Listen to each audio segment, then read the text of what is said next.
mampu menyembuhkan berbagai penyakit ringan. Beliau melewati beberapa daerah seperti Kriyan, Wonokromo.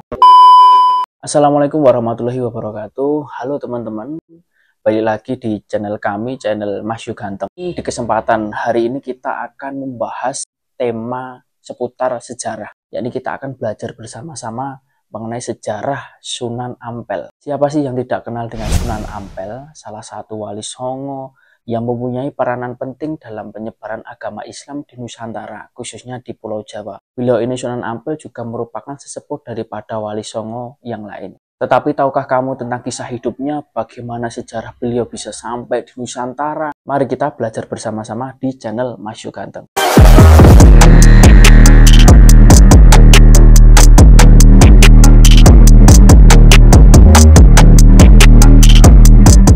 Sunan Ampel lahir dengan nama Syed Ali Rahmatullah yang diperkirakan lahir pada tahun 1401 Masehi. Beliau lahir dan dibesarkan di negara Uzbekistan Tengah, tepatnya di kota Samarkand.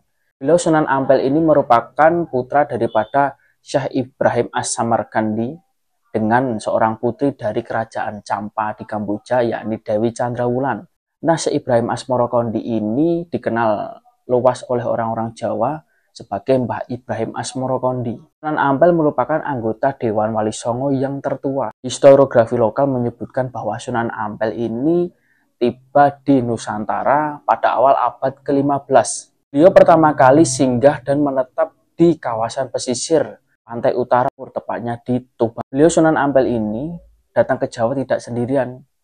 Sunan Ampel ditemani oleh dua saudaranya, yakni Raden Abu Hurairah dan Abu Murtado. Untuk beberapa saat, Sunan Ampel ini menghabiskan waktunya di Tuban, sampai kemudian ayahnya, yakni Syekh Ibrahim As-Samarkandi, wafat dan kemudian dimakamkan di Palang, Tuban, yang makamnya sampai saat ini masih diziarahi banyak orang di Tuban, Jawa Timur. Sepeninggal ayahnya Syekh Ibrahim As-Samarkandi, Sunan Ampel ini kemudian pergi untuk menemui bibinya yang juga kebetulan adalah istri daripada Raja Majapahit, yakni raja yang paling masyhur yang kita kenal adalah Prabu Brawijaya. Prabu Brawijaya ini menikahi bibinya, bibi Sunan Ampel yang bernama Ratu Dwarawati. Artinya secara tidak langsung Sunan Ampel ini merupakan keponakan daripada Raja Majapahit Brekertabumi atau yang dikenal luas sebagai Prabu Brawijaya. Setelah Sunan Ampel tiba di Majapahit, beliau kemudian menyampaikan maksud kedatangannya,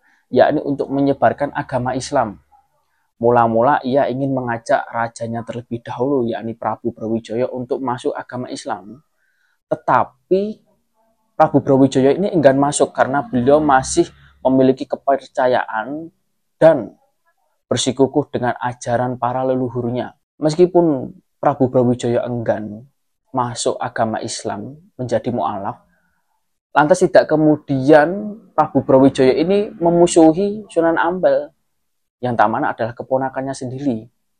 Bahkan ia kemudian memberikan fasilitas, memberikan ruang khusus kepada Sunan Ampel dengan cara memberikan kedudukan sebagai imam di daerah Surabaya, tempatnya di Ngampel Dento.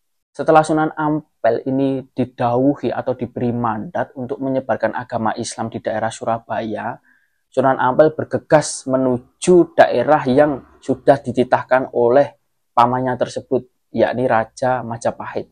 Dalam perjalanan ke Ampel, beliau melewati beberapa daerah seperti Kriyan, Wonokromo, dan Kembang Kuning, yang pada saat itu masih berupa hutan belantara. Nah, selama perjalanan ini Sunan Ampel tidak kemudian menyia-nyiakan waktunya.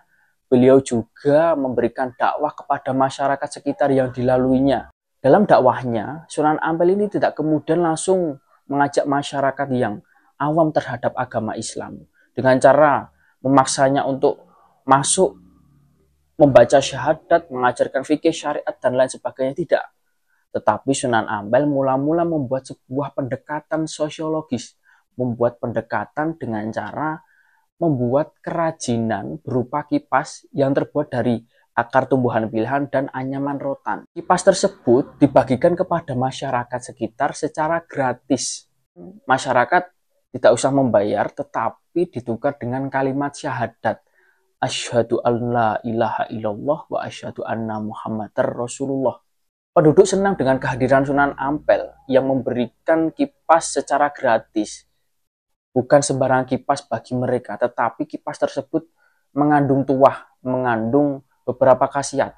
Masyarakat sekitar percaya bahwa kipas tersebut mampu menyembuhkan berbagai penyakit ringan seperti demam, pilek, flu, dan lain sebagainya. Nah, dari peristiwa kipas tersebut, makin banyak orang kemudian berkunjung ke kediaman Sunan Ampel, dan lantas oleh Sunan Ampel ini dimanfaatkan dengan baik. Beliau kemudian perlahan demi perlahan mengenalkan agama Islam.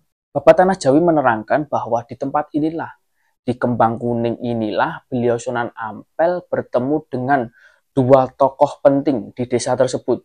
Yang pertama adalah Ki Wiryo Saroyo dan Ki Bangkuning. Dengan adanya kedua tokoh tersebut, kemudian memudahkan Sunan Ampel untuk melakukan pendekatan lebih lanjut, khususnya kepada masyarakat yang masih menganut kepercayaan lama, masih menyembah pohon, menyembah berhala, menyembah para leluhurnya. Bapak Tanah Jawi menceritakan beberapa tahap yang dilalui oleh santri Sunan Ampel ketika diberikan pengajaran oleh Sunan Ampel, yakni pertama syariat, torekoh, hakikat, dan makrifat. Beliau Sunan Ampel juga mengajari para santrinya untuk berperilaku hidup zuhud, yakni perilaku untuk tidak terlalu cinta dengan dunia, hidup sederhana. Seperti yang dicontohkan oleh Sunan Ampel, antara lain mengurangi makan dan tidur, sholat malam, mencegah hawa nafsu, menghindari yang haram ataupun yang makruh. Nah, setelah dirasa cukup untuk menyebarkan agama Islam di beberapa wilayah yang dilewati, ketika akan menuju Surabaya seperti di Kembang Kuning tadi, beliau kemudian menyerahkan kedua tokoh tersebut, yakni Ki Bangkuning dan Ki Wiryo Saroyo, untuk melanjutkan estafet dakwah beliau. Dan kemudian Sunan Ampel melanjutkan perjalanannya untuk menuju ke Ngampel Dento di Surabaya. Nah, setiba di Ampel, Sunan Ampel ini disambut baik oleh penguasa setempat, yakni Adipati Aryo Lembusuro, yang kebetulan juga beragama Islam. Setelah berbincang dengan intens dan melakukan komunikasi dengan baik antar kedua belah pihak, Sunan Ampel diberi kedudukan sebagai imam masjid di Masjid Ngampel Dento di Surabaya. Dalam dakwahnya di Surabaya, Sunan Ampel ini juga memiliki pergolakan batin yang luar biasa. Karena apa? Karena terjadi beberapa penolakan dan pertentangan oleh masyarakat sekitar atas kehadiran Sunan Ampel yang ingin menyebarkan agama Islam di wilayah mereka. Alasan tersebut juga relevan karena Surabaya pada saat itu masyarakatnya mayoritas masih menganut agama kepercayaan kuno, yakni sebuah sekte beraliran Siwa Buddha yang disebut dengan Bhairawa Tantra yang memiliki ritual sangat mengerikan bernama Panca Makara Puja, yakni sebuah ritual untuk bertujuan seseorang itu moksa, menyatu dengan Sang Pencipta, tetapi melalui cara-cara yang melanggar syariat Islam seperti hubungan seks lawan jenis yang tidak muhrimnya, kemudian minum minuman keras, makan daging manusia, kemudian bersemedi di gua, dan membaca mantra-mantra yang bertentangan dengan nilai-nilai Islam. Meskipun terjadi penolakan yang masif dan sistematis, tidak lantas kemudian Sunan Ampel ini berkecil hati untuk menyampaikan risalah dakwah. Beliau masih berpegang teguh dan tak gentar untuk menyampaikan kebenaran agama Islam seperti yang disabdakan oleh Kanjeng Nabi Muhammad SAW. Balighu ani walau ayah, sampaikanlah dariku walaupun satu ayat. Sunan Ampel memegang pedoman tersebut yang disabdakan oleh Kanjeng Nabi Muhammad. Beliau tidak memilih-milih dalam berdakwah, baik pedagang, petani, bahkan raja sekalipun beliau datangi, beliau sampaikan dakwahnya. Beliau sebarkan Islam tanpa membeda-bedakan kasta, tanpa membeda-bedakan strata sosial. Sunan Ampel ini memiliki metode dakwah yang unik dibanding dengan wali-wali yang lain. Contohnya Sunan Kalijaga menggunakan kesenian, Sunan Giri menggunakan wayang, Sunan Bonang menggunakan gamelan. Nah, Sunan Ampel ini memiliki pendekatan dengan cara pertalian perkawinan, yakni membentuk jaringan-jaringan kekerabatan melalui perkawinan. dengan penguasa-penguasa bawahan Majapahit. Seperti contohnya Putri Arya Lembusuro yang beragama Islam itu dikawinkan dengan penguasa Tuban, yakni Arya Tejo. Retno Penjawi dengan Prabu Brawijaya. Sunan Ampel menikah dengan Nyi Ageng Manila, putri penguasa Tuban, yakni Arya Tejo, yang kemudian menurunkan bupati-bupati Tuban. Secara tidak langsung anak-anak mereka akan beragama Islam, mengikuti agama orang tuanya. Kenapa Sunan Ampel memilih perkawinan sebagai metode dakwah beliau? Karena beliau meyakini bahwa ketika seseorang itu menjadi kerabat kerajaan, maka akan diberikan keleluasaan ataupun diberikan kedudukan yang akan mempermudah beliau untuk berdakwah. Usaha dakwah yang persuasif dengan penuh pendekatan kekeluargaan dan penuh empati juga tidak lantas kemudian mudah diterima oleh masyarakat. Bahkan pertentangan ini dicatat oleh Babat Tanah Jawi ketika Sunan Ampel mengirim 2 utusan, yakni Khalifah Husain dan Syekh Ishak, untuk menemui penguasa Madura, yakni Arya Lembusuro. Dan bahkan diceritakan Arya Lembusuro ini sampai jauh-jauh pergi ke Surabaya menemui Sunan Ampel hanya untuk membunuh beliau. Karena beliau, Arya Lembusuro ini tidak mau daerah tersebut kemudian dikuasai oleh agama Islam. Waktu berlalu, berkat keteguhan dan kesabaran Sunan Ampel, masyarakat yang dulu menganut ajaran animisme, dinamisme, lantas kemudian berbalik arah dan masuk agama Islam. Ajaran Sunan Ampel yang terkenal ini adalah falsafah Mohlimo. Mohlimo adalah enggan melakukan 5 hal. 5 hal itu yang pertama, moh main. Main di sini dikonotasikan sebagai judi. Kalau dulu ada judi ayam, judi dadu. Kalau sekarang yang relevan adalah judi slot. Itu haram bagi Sunan Ampel. Kemudian yang kedua adalah moh ngombe. Ngombe arak, ngombe tuak, whisky, kawa-kawa, anggur merah, dan lain sebagainya. Yang ketiga adalah moh maling. Moh maling ini adalah tidak boleh mencuri. Baik mencuri barang tetangga, mencuri uang tetangga, ataupun mencuri uang negara. Korupsi tidak boleh bagi Sunan Ampel. Ini harus dijauhi. Yang keempat adalah moh madat. Madat ini seperti tidak boleh memakai candu, narkoba, ganja, dan lain sebagainya. Kemudian moh madon. Moh madon tidak boleh bermain wanita. Tidak boleh berzinah dengan seseorang yang bukan mukrimnya. Tidak boleh main micet, open BO, tidak boleh. Dalam dakwahnya Sunan Ampel ini juga mengakulturasikan budaya-budaya setempat, seperti contohnya dulu itu ada sebuah upacara, yakni upacara untuk mengenang kematian yang dinamakan dengan upacara Srada. Nah, oleh Sunan Ampel ini kemudian dimanfaatkan sebagai media dakwah dengan cara mengganti istilah Srada menjadi nyadran. Ajarannya pun diganti. Mulanya membaca mantra-mantra tidak jelas dan jauh bertentangan dengan syariat, kemudian diganti dengan kalimat La ilaha illallah. Nah, obor rampenya pun juga tidak kemudian ditujukan kepada mayat tersebut, tetapi didoakan bersama-sama dan kemudian dimakan bersama-sama.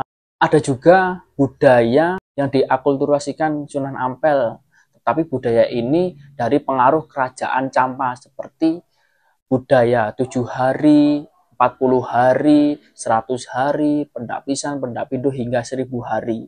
Ini kemudian diadaptasi ke Pulau Jawa sebagai bentuk peringatan kematian kepada seorang muslim yang sudah meninggal.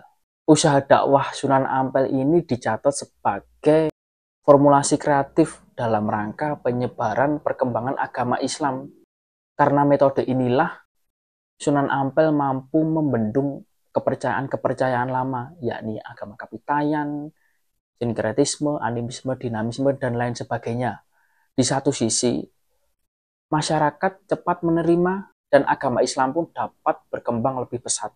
Babat Enggresik menetapkan bahwa Sunan Ampel ini wafat pada tahun 1401 Sak atau 1473 Masehi dengan Condro Sengkolo yang berbunyi ngulomo ngampel leno ing masjid. Tetapi ada beberapa sumber lain seperti Serat Kanda ini mengungkapkan bahwasannya Sunan Ampel ini memiliki condro sengkolo awak kalih guno iku, yang artinya mengandung nilai 1328 saka atau 1406 Masehi. Meskipun terdapat berbagai pertentangan ataupun perbedaan terkait kapan meninggalnya Sunan Ampel, yang terpenting adalah Sunan Ampel merupakan seseorang waliullah ataupun wali Allah yang berperan besar bagi perkembangan agama Islam di Nusantara.